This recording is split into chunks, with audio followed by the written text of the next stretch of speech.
అందం, ఆరోగ్యం, ఆత్మవిశ్వాసం అనూస్తో సాధ్యం. ట్రాన్స్ఫర్మేషన్ సర్వీసెస్ పైన ఫ్లాట్ 50% డిస్కౌంట్. అనూస్ సిన్స్ 1982.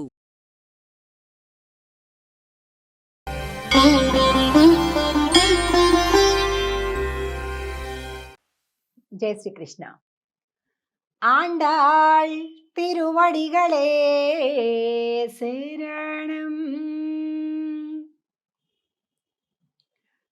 ఈరోజు 12వ రోజుకి వచ్చేసాం.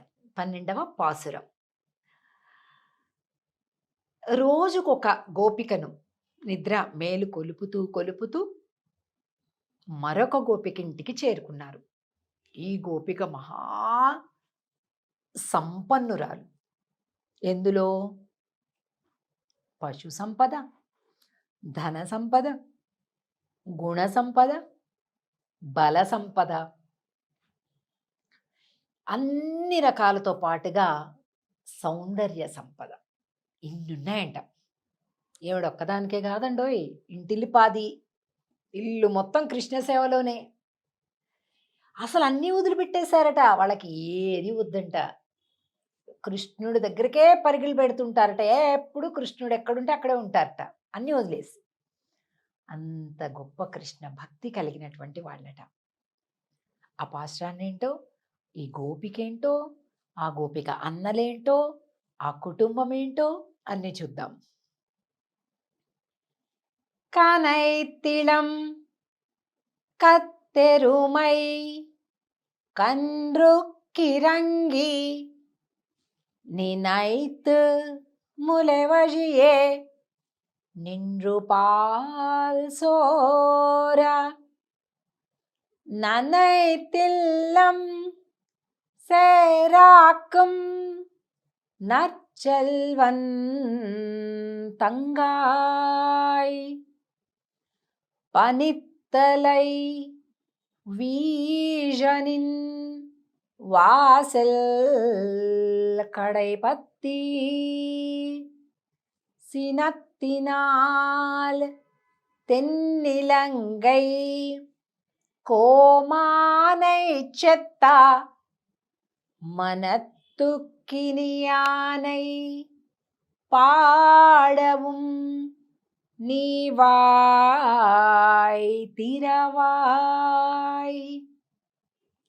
இனித்தான் எழுந்திராய் ஈதென்ன பேருரக்கம் அனைத்தில்லத்தாரும் அறிந்து ఏలోరింబావాయ్.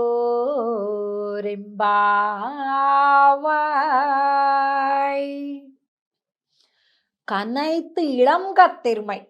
ఈ గోపిక ఇంట్లో ఉండే పశువులట సమయం అయ్యేసరికి పాలన్నా పితకాలి, లేకపోతే దూడలన్నా వదిలిపెట్టాలి. కానీ ఎవరూ ఆ పని చేయడం లేదట. ఎందుకంటే అందరూ బిజీ.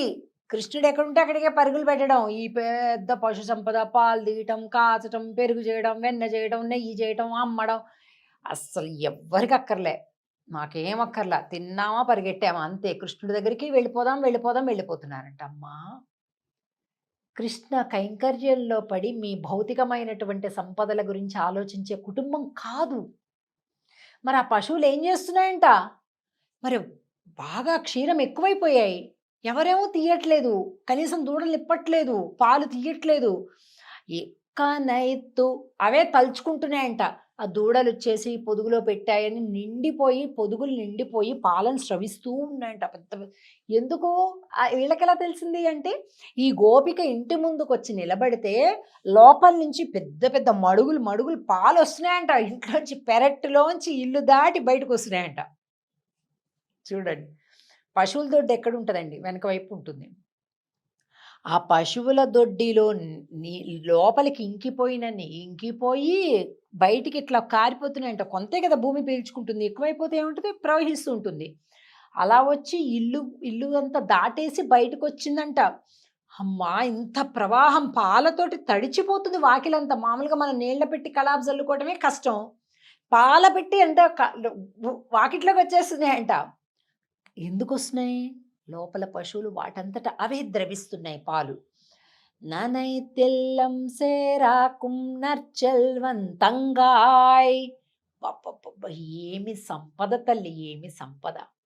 సంపద కలవాని చెల్లెలా అంటున్నారు. ఈవిడ గారి అన్నగారు ఎప్పుడు వదిలిపెట్టకుండా కృష్ణుడి వెంటే తిరుగుతాడండి. వదిలిపెట్టడు. ఎప్పుడు గూడా. మనకి తమిళనాడులో ఒక ఆలయంలో చిన్న కృష్ణుడు, ఆ కృష్ణుడు పక్కన ఇట్లాగా భుజం మీద చెయ్యేసి ఇంకొక బాలుడు ఉంటాడు. ఇద్దరు కర్రలు పట్టుకొని ఉంటారు పశువులు కాస్తున్నట్టుగా. ఆ బాలుడే ఇదిగో ఇక్కడ చెప్పబడిన అతను అంటారు. అక్కడ పెరుమాళ్ళ పేరు భక్తవత్సలన్ అంటారు. ఆ పక్కన పశువులు కాసుకునేటటువంటి ఇంకొక స్నేహితుడనమాట. అంత ఇష్టమంట. కృష్ణుడు కూడా ఇతన్ని వదిలిపెట్టాడట, ఇతడు కూడా అతన్ని వదిలిపెట్టాడట. అతని చెల్లెలు ఈవిడ.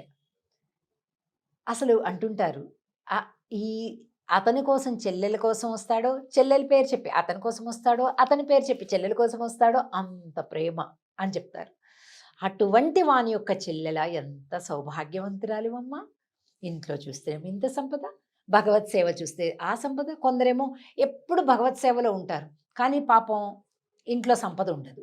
కొంతమందికి ఇంట్లో సంపద బోలెడే ఉంటుంది, కానీ భక్తి పొరపాటున ఉండదు. ఇలాగనమాట. సో సినత్తినాల్ పనిత్తల్ వీషనిన్ వాసల్ కడెపత్తి. అబ్బా! కింద మొత్తం బురద బురద. దేంతో? పాలతో. అమ్మా! ఇట్లా ఉంది, మేము జారిపోతున్నాం. ఇంక వెంటనే ఇట్లా గుమ్మం పట్టుకున్నాం, ఇట్లా గుమ్మాలు పట్టుకొని నిలబడ్డా, లేకపోతే నిలబడలేకపోతున్నాను తల్లి, తొందరగా రామ్మా అంటున్నారు. సీనత్తినాల్ తెన్నిలంగై కోమానై చెత్త. అబ్బా! ఇప్పుడు మనం వెళ్తే మాత్రం ఆయన పలుకుతాడా, ఉలుకుతాడా కృష్ణుడు అంటే, అమ్మా మనత్తుక్కిని ఆనే పాడవం నీ వాయితే. సరే రాముణ్ణి పాడదాం దా. ఎంత మనోభిరాముడు. కృష్ణుడు అంటే కాస్త ఏడిపించి నవ్వుతూ ఉంటాడు, కానీ రాముడు ఎవరి ఏడుపు చూసినా మనకంటే ఎక్కువ ఆయన ఏడ్చేస్తాడు. అలాంటి మనసు కలిగిన వాడు. రాముణ్ణి పాడదాం రామ్మ అంటున్నారు. ఈ నిత్తాన్ ఏజుందిరాయ్ ఈదెన్న పేరు రక్కం. అమ్మా నేను నోరు తెరువమ్మా, పాడదాం రామ్మ తల్లి. ఇలాంటి నిద్ర ఏంటమ్మా నీకు అసలు? ఎప్పుడైనా ఇలాంటి నిద్ర ఉందా నీకు? అసలు ఎంత పాడుతున్నాం, ఇంత లేపుతున్నాం, మేమందరం వచ్చాం, ఇంకా లేవలేదా? ఈదన్నా పేరు రక్కం, ఇదేమి పెద్ద నిద్ర. నైతిల్లత్తారుం అరిందు. అమ్మా ఇంకా పెద్దగా పాడావంటే అందరికీ తెలుస్తుంది, నువ్వు ఇంకా లేవలేదంటే అసలు మన సిగ్గుపోతుంది. లే తల్లి, అందరికీ తెలిసిపోతుంది, లే అంటున్నారు. అంతే కదండి. ఒక్కోసారి బాగా గట్టి నిద్రపోతే తలుపులు కొట్టి బెల్లులు కొట్టి పక్కన చుట్టుపక్కల వాళ్ళందరూ లేస్తారు, వీళ్ళు లేవరు, అందరికీ తెలుస్తుంది. అలాంటిదే ఏదో అసలు అమ్మా పరువు పోతుంది తల్లి, అందరికీ తెలిసిపోతుంది, లేమ్మా లేమ్మా అంటున్నారు. అయిపోయింది. ఇక రేపటి పాశురంకి 13వ పాశురంకి 2 పార్టీలు, కృష్ణ పార్టీ రామ పార్టీ అని ఓ పెద్ద కలకలం అయిపోతుంది అనమాట నందవ్రజంలో. అదేంటో చూద్దాం. ఆండాళ్ తిరువడిగళే శరణం. జై శ్రీకృష్ణ. తిరుప్పావై కోకిల మంజులశ్రీ.